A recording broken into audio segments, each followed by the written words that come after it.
Hey, First Church, this is Bob coming again with just talking about something, not a message, just a thought. And I was thinking because there have been a few people that have contacted me already during this time about how God has opened doors for them to share the gospel with people, how God is using them to impact people's lives.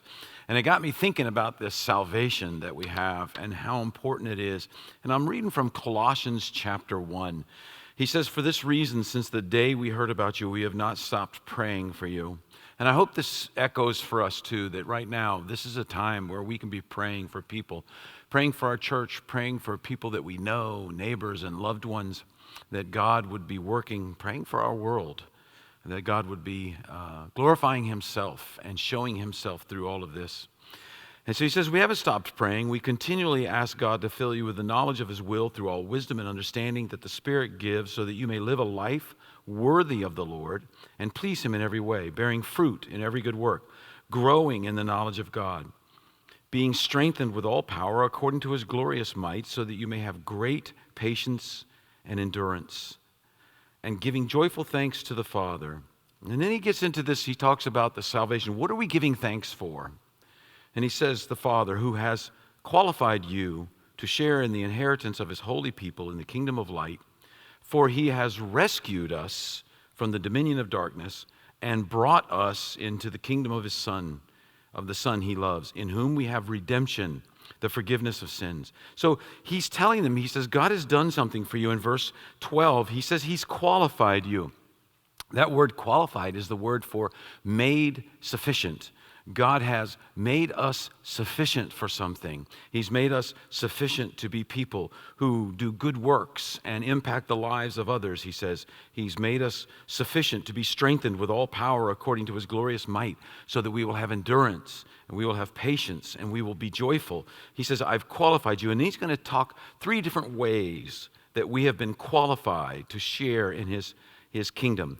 In verse 13, he says, for he has rescued us from the dominion of darkness. That word rescued or delivered, it means to remove from peril by personal intervention. That means God personally intervened in your case, in your life, to rescue you, to deliver you. And he was personally involved with it. That's an important part of that.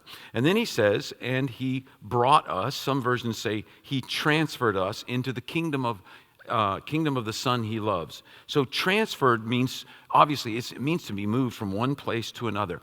It means to be moved to a new place, something totally different. And he's saying, so he delivered us, that is, he rescued us, he removed us, and then it says he transferred us. He transferred us from the dominion of darkness and brought us into the kingdom, I should say. He rescued us from the dominion of darkness and brought us into the kingdom of the Son he loves, in whom we have redemption, the forgiveness of sin. Now, this means he redeemed us. So he removed us from peril by personal intervention. He moved us from one place to another, and now he's redeemed us, and that is being bought with a price. It was often used when slaves were redeemed, is used even now. Slaves were redeemed. They were bought out of slavery.